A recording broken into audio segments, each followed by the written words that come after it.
Good morning, and I'm sure most of you are familiar with that old saying that says, what a difference a year can make. I don't especially expect all of you to, or any of you really, to remember Easter 2020. It was April the 12th, but our world was just 5 weeks into a major shutdown. For those of us in the church, it was lockdown, and all of our gatherings were banned. We were 100% virtual, as you recall. Our Easter services were pre-recorded, which was kind of strange. But so on Easter morning, I told Susan, I said, it doesn't feel right for me to be sitting here in the house, and I'm going over to the building. So I came over and was here for a while. It was eerie. Silent, empty, nobody, not a soul. There wasn't even any traffic. Weird for an Easter day, I'll tell you that. Now, I have a small study backstage here, and so it was just me, my prayer journal, and a bunch of thoughts that were just kind of swirling around. I have a window that faces over toward the original sanctuary. So I was standing there just thinking about all of the Easters that had been in that facility over the years. And I somehow began to feel like I was getting a message from the Spirit of God. I'm not talking audible or not weird or anything like that. But I just felt like something was down in my spirit, and so I started writing it down. And I wrote it in my prayer journal, and here's what I wrote. It was like God was speaking to me. You know, Bob, I never imagined that the church would ever be a building. I never intended for my church to be quarantined in a building or with a lost world at stake. I meant for my people to take the gospel message of the resurrection power to the streets, the neighborhoods, the marketplace, the schools, and anywhere that people gather who desperately need to know about Jesus, my Son, and the power of the resurrection. Bob, sometimes churches have buildings, but buildings cannot contain my church. You are my church, Bob, and it's time for SMC and you to act like it. Call my people and remind them that they are the church, and don't allow my spirit to be limited to one of these buildings. Bob, remember, I always dreamed that my people would be a pandemic that would infect the whole world, one life at a time. So expose your world to this Easter virus and don't lock me up inside of buildings. And you've heard me say this, I don't know, maybe 1,000 times or more, and I just wrote in great big red letters, only God. Just only God. What a difference a year can make. In fact, as more of you start to trickle back onto the campus on the weekend, it's been good seeing everybody. This last Sunday after one of our services, I was out on the patio. The patio is really working really well. I saw one of the little 4-year-olds in our church. I hadn't seen her in a year, and I mean, she's like cute over the top. And I knew her. I've known her ever since she was born. In fact, I knew her mother when she was born. So she looked at me, and she didn't say anything. And her grandmother leaned over and whispered to her, and then she looked back and she said, "That's not Bob." So I pulled my mask down, and no kidding, and she rubbed her eyes like she was getting something out of her eyes, and then she came running over, and it was absolutely priceless. I thought, just another casualty of Corona. Welcome today to SMC. I'm Bob. I'm one of the pastors here, and so glad that you're here. I'm privileged to be one of the leaders of this church. Those of you who are watching us online, well, we're glad you would look into. So go with me. It's Friday, mid-afternoon. It's around the year 25 A.D. The city of Jerusalem has just been swarming over the past week with Jewish citizens from all across Israel and even beyond the borders.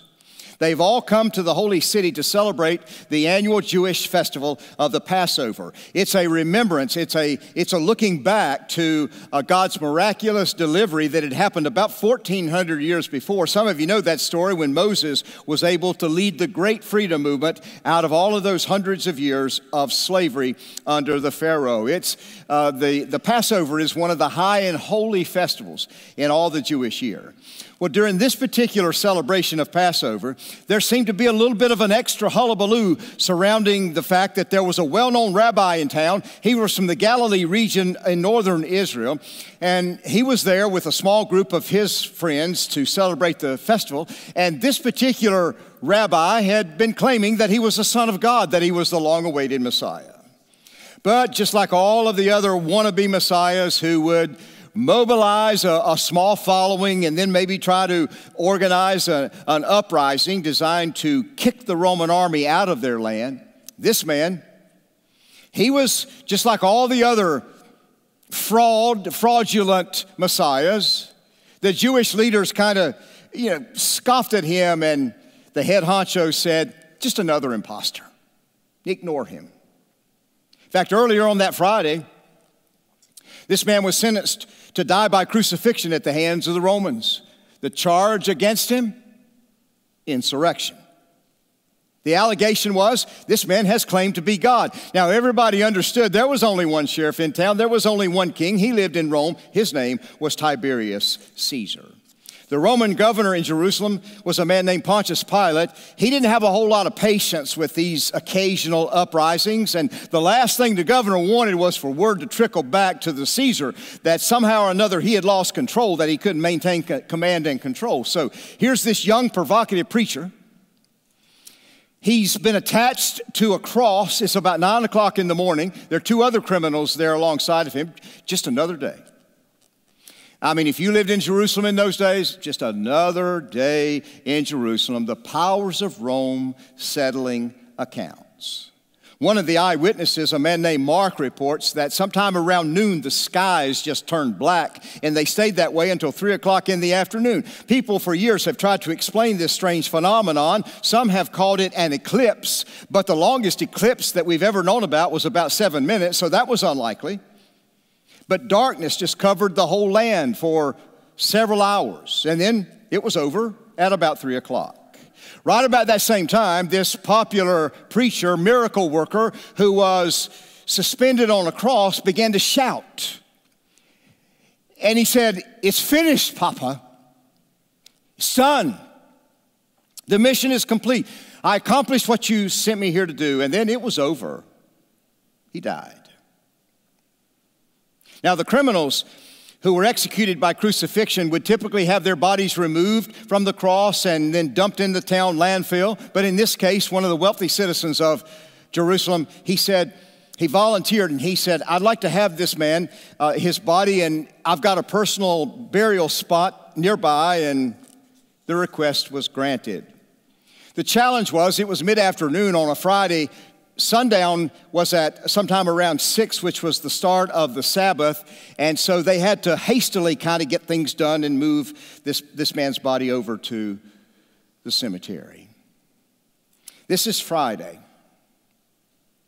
and the friends of this man, Jesus, were scared to death, and they were in hiding. In fact, the scriptures say they were behind locked doors. And the reason is, as a rule, when somebody would step up and make this bizarre claim to be the Messiah, not only was that person eliminated, but his followers were typically rounded up, arrested, and executed as well, because you can't take a chance. Who knows when there might be some zealous followers to think that they might be able to spearhead some type of successful power-grabbing insurrection. So we just got to eliminate the whole group.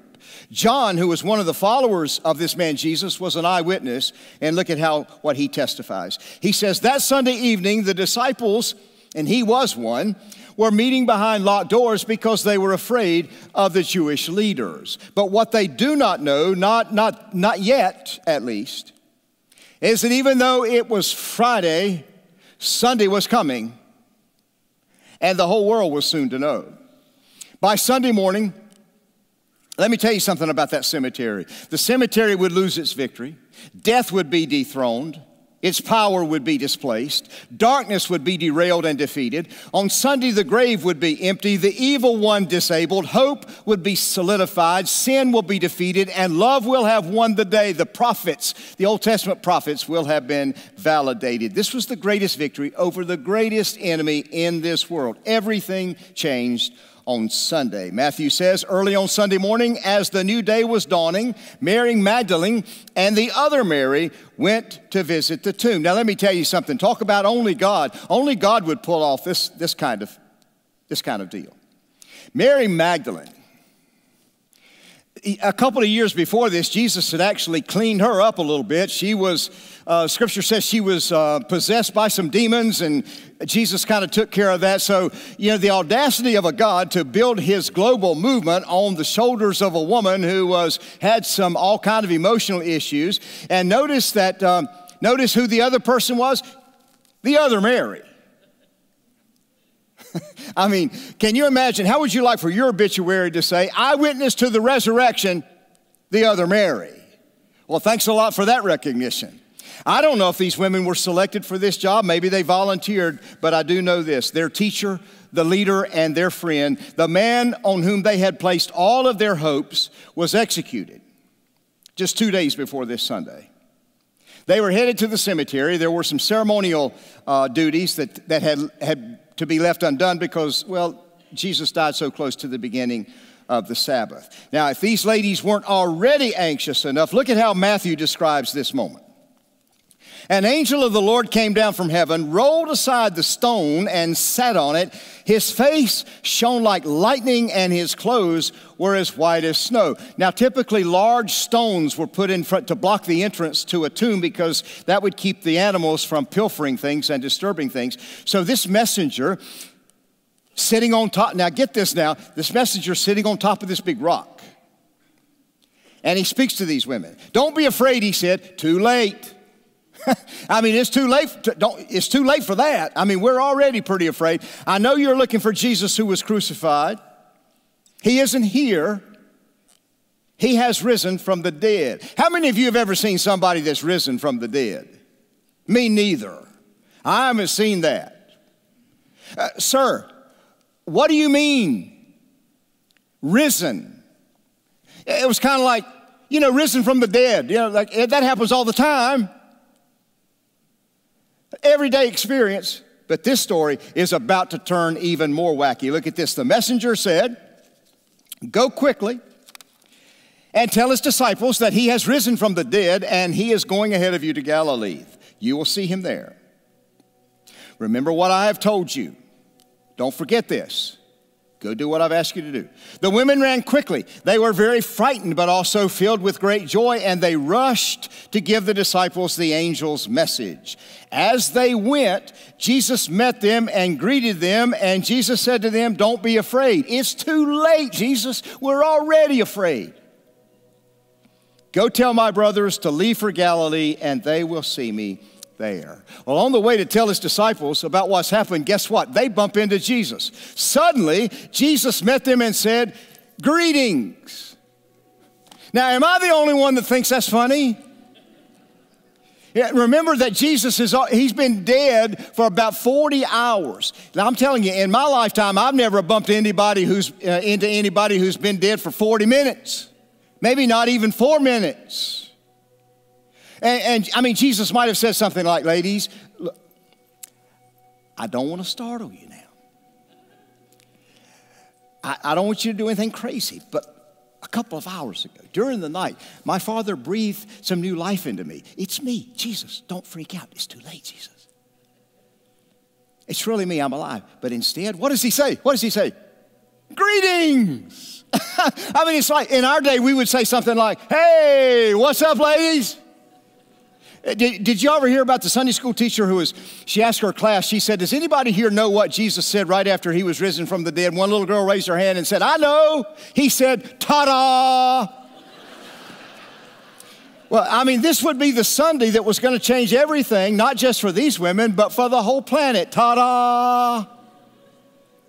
Many people in our day think about Easter and they You know, they don't think about the ta-ta stuff. They think, yeah, dogwoods are blooming and family gatherings, and we got the spiral cut ham and the deviled eggs and the grass is turning green and the azaleas are showing off, and we got chocolate eggs, marshmallow eggs, Cadbury eggs, malted eggs, colored eggs, eggs of all kind.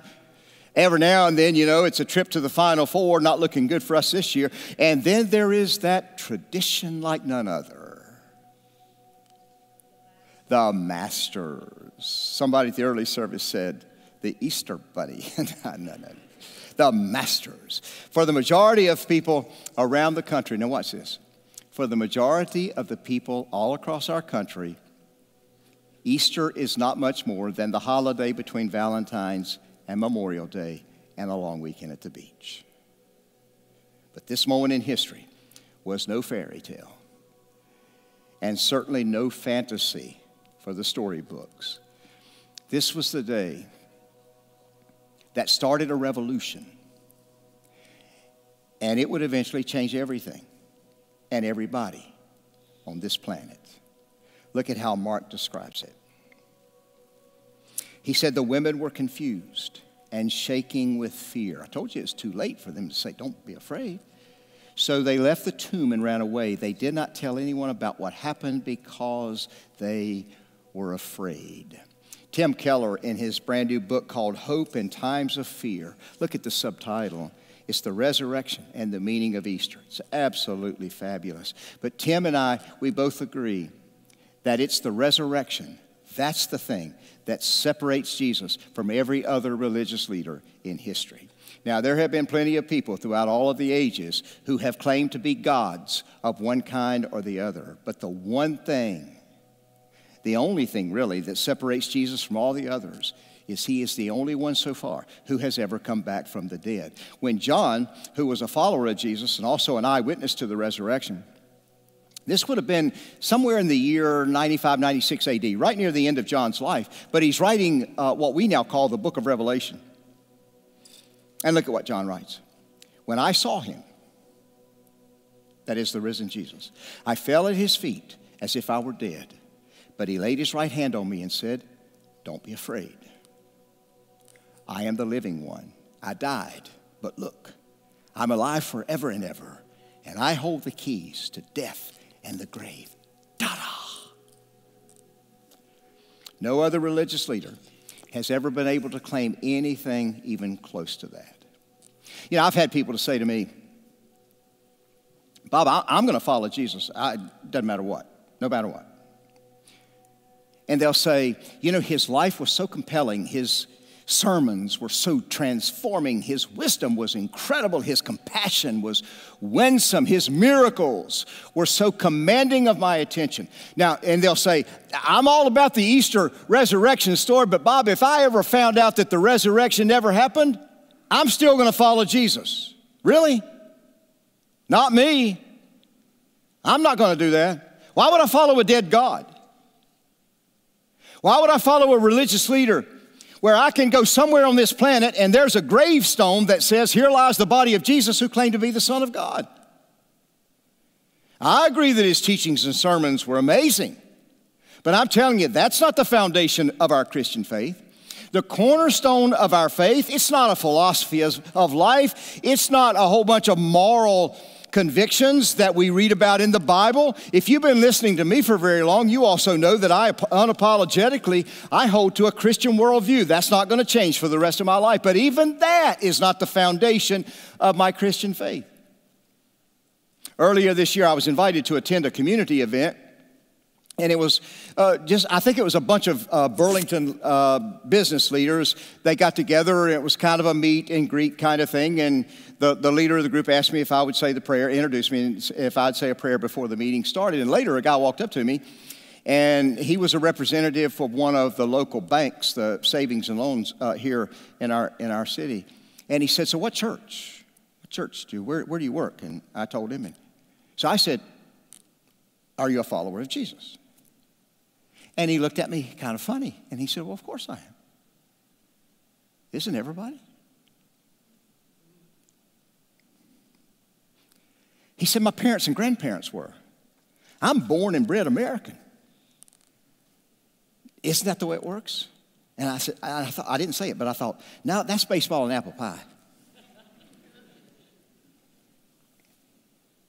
I handed him a card and said, call me, we'll talk about that. The foundation of Christianity doesn't have anything to do with who your parents or grandparents were. It's not about being born in America, for crying out loud. It's not about what church you attend. Doesn't matter what theology you read and hang on to, or worldviews or anything of the kind. I'm not saying that those things are not important. They are, but let's be really clear about this. The one thing that separates Christianity from all other religious systems in the world, it was one event that happened 2,020 years ago. Everything that we talk about hinges on the resurrection of Jesus Christ. It is the foundation of all that we believe. Look at this. Paul says, he's writing in 1 Corinthians 15. This is about 25 years after the resurrection. He said, I passed on to you what was most important and what had been passed on to me. Christ died for our sins, just as the scripture said. He was buried and he was raised from the dead on the third day, just like the scripture said. He was seen by Peter and then by the 12. After that, he was seen by more than 500 of his followers at one time, most of whom are still alive, though some have died. In other words, go talk to some of them if you don't believe me. Then he was seen by James and later by all the apostles. Last of all, as though I had been born at the wrong time, I saw him also. If the resurrection didn't happen, everybody, then you can pack it up, go home and overdose on ham, potato salad, and eat all the malted milk ball Easter eggs you want. If Christ has not been raised, Paul wrote, then all of our preaching is useless, and your faith is useless.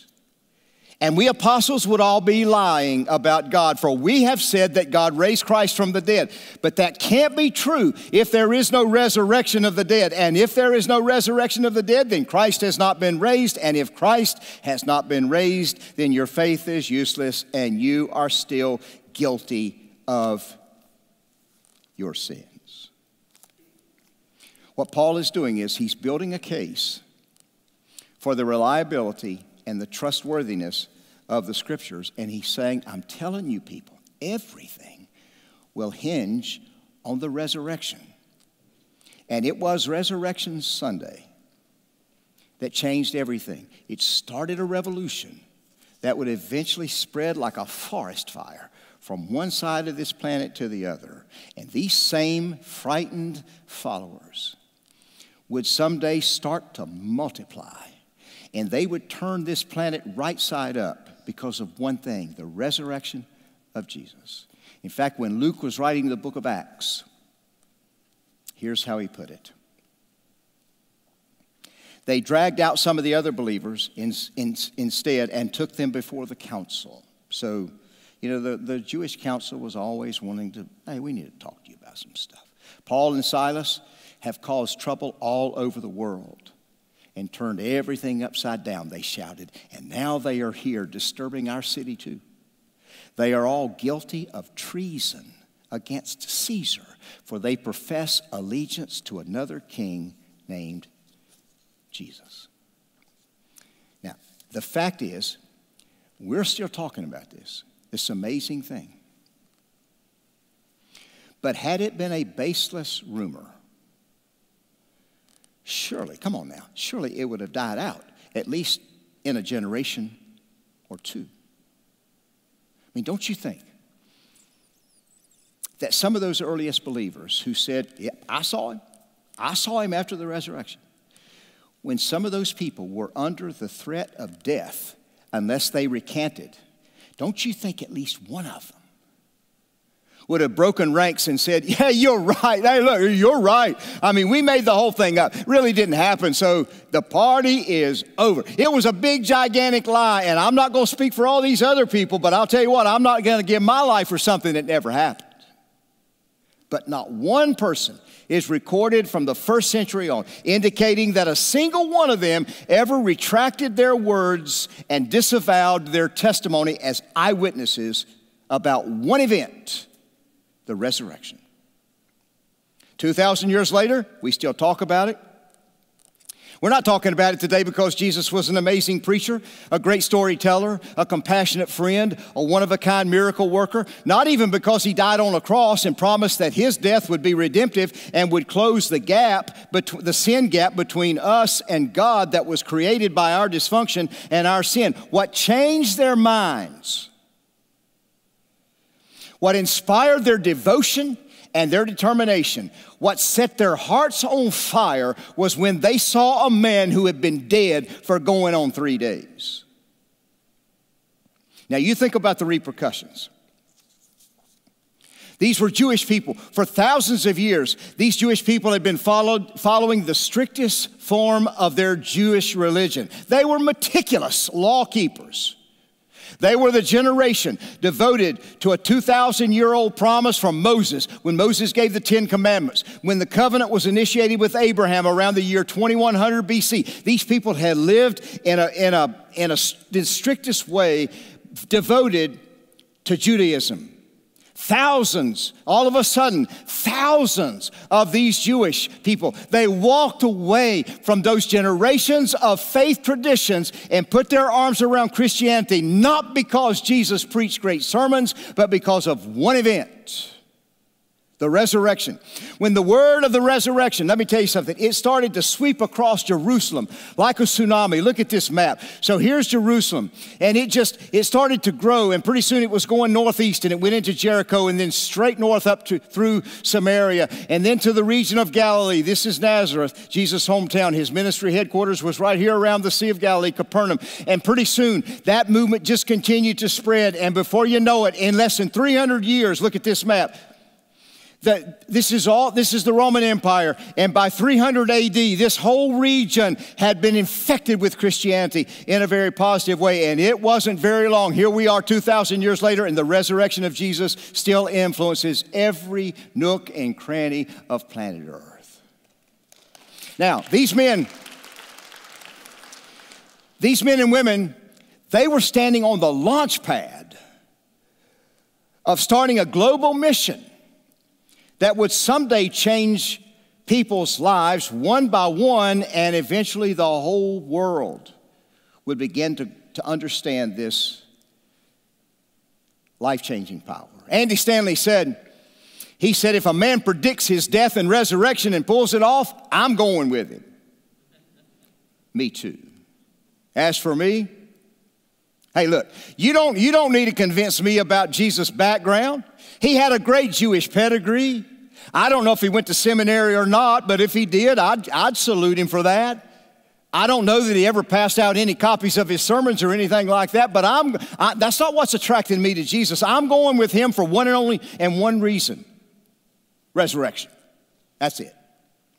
Nothing, think about this, nothing had worked for thousands of years, hundreds and hundreds of generations. People were trying to do whatever they could to redeem themselves, to bring themselves closer to God. But the only answer was for God to actually write himself into our story, to become one of us, to step in between, watch this now, to step in between the one and the only thing that could separate us from God forever, which is death.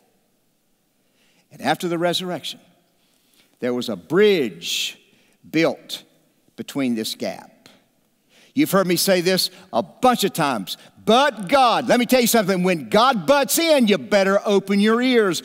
But God showed his great love for us by sending Christ to die for us while we were still sinners. If you declare that Jesus is Lord and believe that God brought him back to life, resurrection, you will be saved. That's the game changer.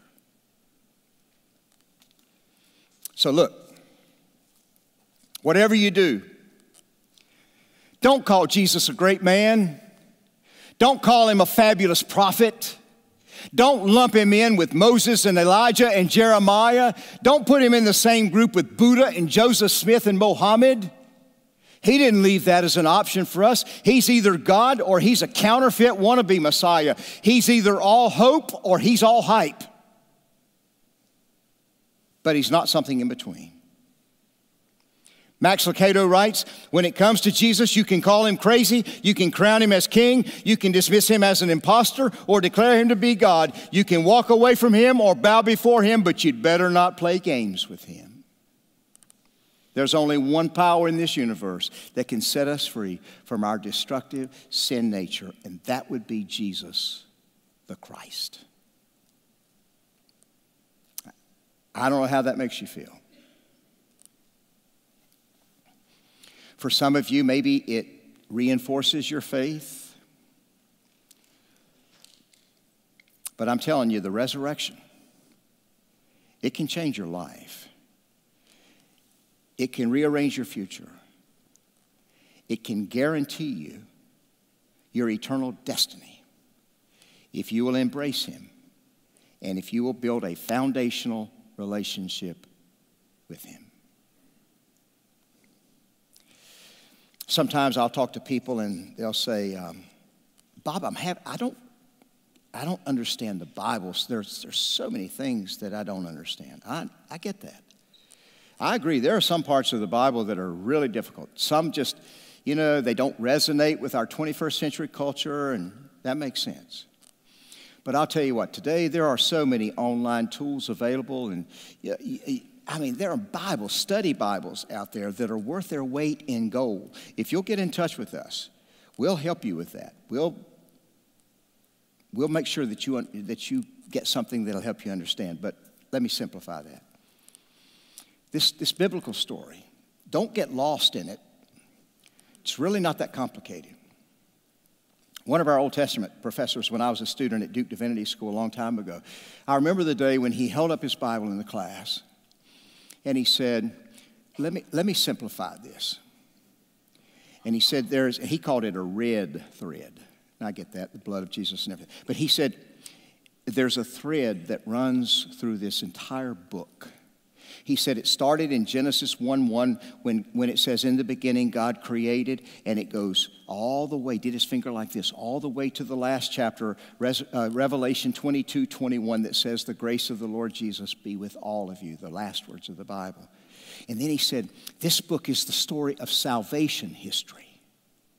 He said, we mess up, and God comes after us, because he craves a relationship with us. And thousands of times over and over, he pursues us.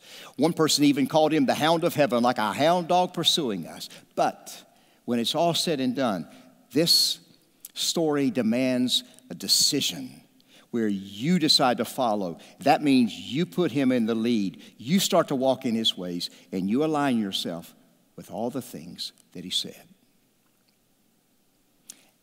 Let me show you this.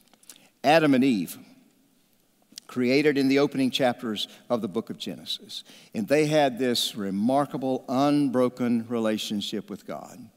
And then in Genesis 3, the whole plan imploded because they chose defiance and disobedience.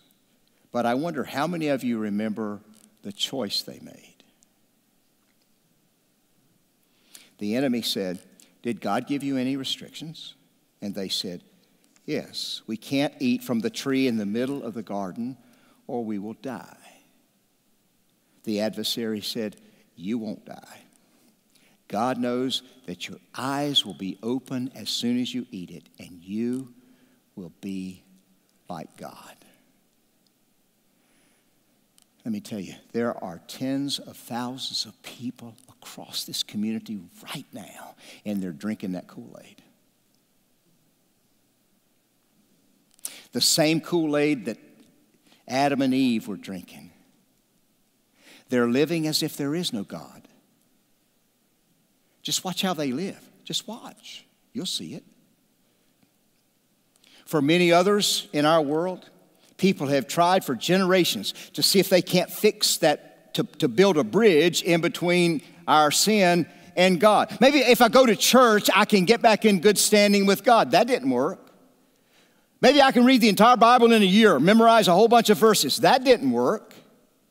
My church gave me a checklist prescribed for me, and I checked everything off, and that didn't work.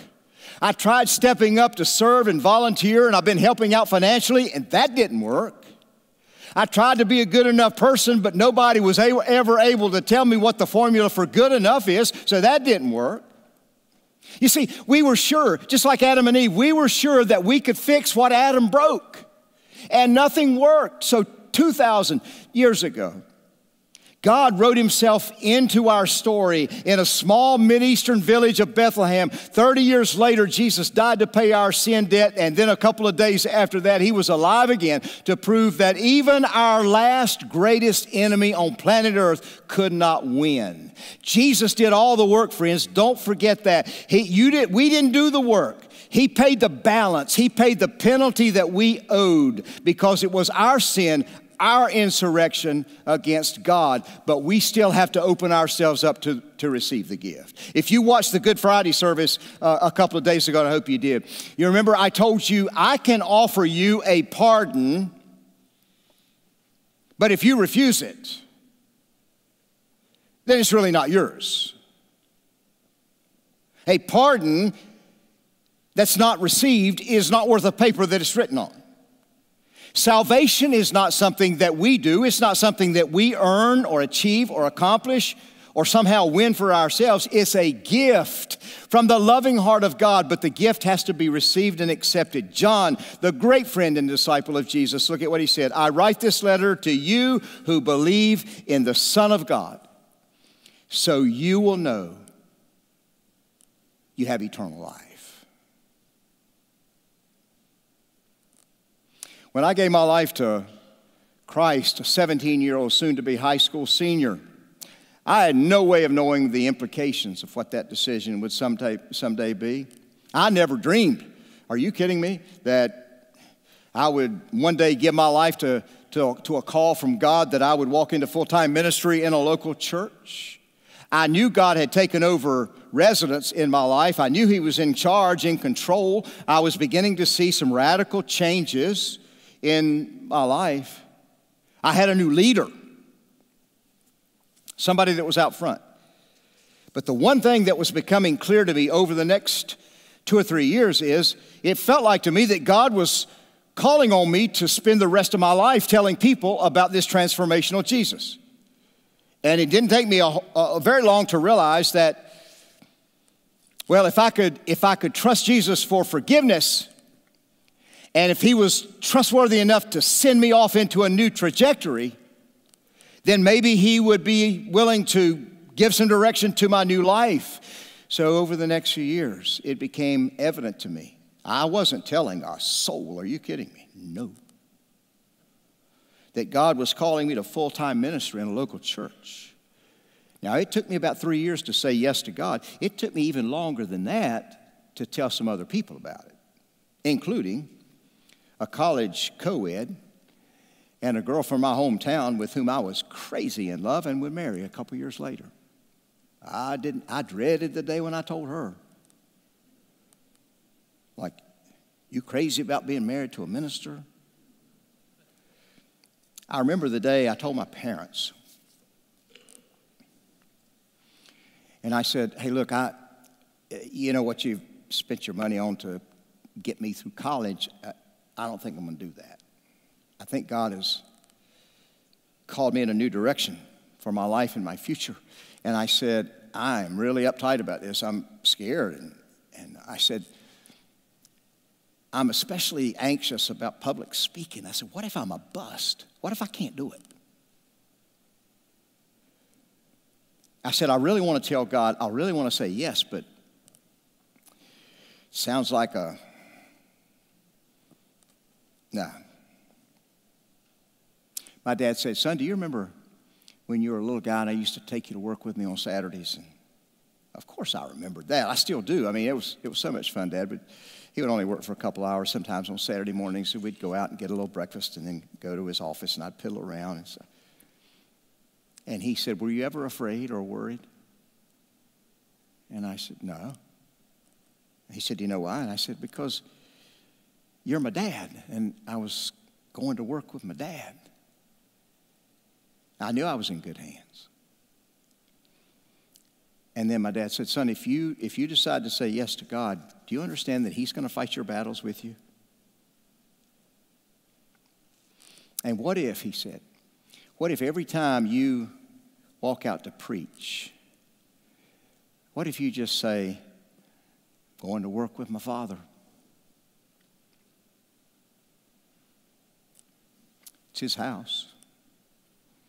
He does all the heavy lifting. My dad said, you just do your part. You do what you can.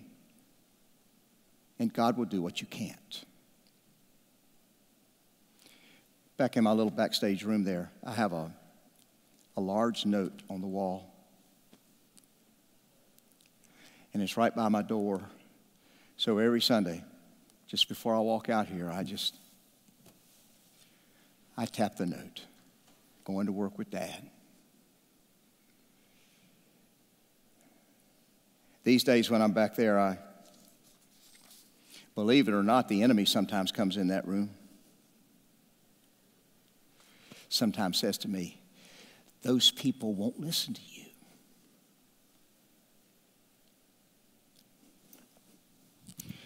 And I just tap the card and say, I'm going to work with my dad. Get out of my face. If you ever feel like these women who are walking to the cemetery on a Sunday morning before sunrise, if your life ever feels hopeless, whatever hopeless means for you, hopeless marriage, hopeless career, hopeless addiction, hopeless confusion, hopeless pandemic that has just kicked the breath out of us, I wonder, can you believe in a God who goes with you no matter what? After 430 years of generational slavery, the people had been suffering under Pharaoh, the most powerful man in the world. Moses came along and lifted these people out of bondage and led them through the Sinai desert to a promised land. Do you remember that every time the people would get discouraged, 40 years in the desert is a long time, but every time Moses would remind them and he would say, the Lord himself will go before you. He will be with you. He will not leave you or forget you. Don't be afraid and don't worry. And then fast forward about 1,500 years, the friends of Jesus, the followers of Jesus were depressed and afraid because their leader had died on a cross. But then a couple of days later, a messenger from God met with some of those believers and said, Mary Magdalene, can you believe it? And what was the other woman's name? We don't know, just the other Mary. Go and tell his disciples that Jesus is going ahead of you to Galilee. You will see him there. Going where? Ahead of you. Just as he told you before he died. He's going ahead of us too. So whatever life serves, if you don't have the assurance, I'd love to pray for you. If you don't understand what we've talked about today or you're not able to believe it, I'd love to talk to you. We would love to celebrate with you, maybe help you with some next steps. If you have sensed a decision that needs to be made inside of you today, I invite you to contact me. Just send me a note. Here's my email address. You can do it right now if you want to. You pull out your phone and do it right now. Just send me an email and say, I need to talk to somebody, or I need some help, or I'll pray for you. We'll come together. We'll meet, whatever it takes, and we'll begin to help you to make some next steps. And then you get up from here and you go home and do whatever you're planning to do today, and you find a calendar and you put a great big red circle around April the 4th, 2021, Easter Sunday, and that will soon become your red letter day. The team's going to come out and sing a blessing over you, but before they do, let me show you this. I would not expect any of you to have ever heard of the name Flavius Josephus. I had to read a whole bunch of Josephus stuff when I was in the seminary. Josephus was a Jewish historian in the first century. He lived during the era of Jesus. He didn't believe in Jesus as far as he could throw him. He was a secular historian. No faith in this man. And in the year 93 AD, look at what he wrote. About this time, there lived Jesus, a wise man, if indeed one ought to call him a man. For he was one who performed surprising feats. He won over many Jews and many of the Greeks. he was the Christ. When Pilate, upon hearing him accused by men of the highest standing among us, Pilate had him to be condemned and crucified. Those who had in the first place come to love him did not give up their affection for him. On the third day, this man didn't believe now. On the third day, he appeared to them, restored to life. For the prophets of God had prophesied these and countless other marvelous things about him. And the tribe, that's us, y'all. The tribe of the Christians, so called after him, has still to this day not disappeared. I love you, SMC.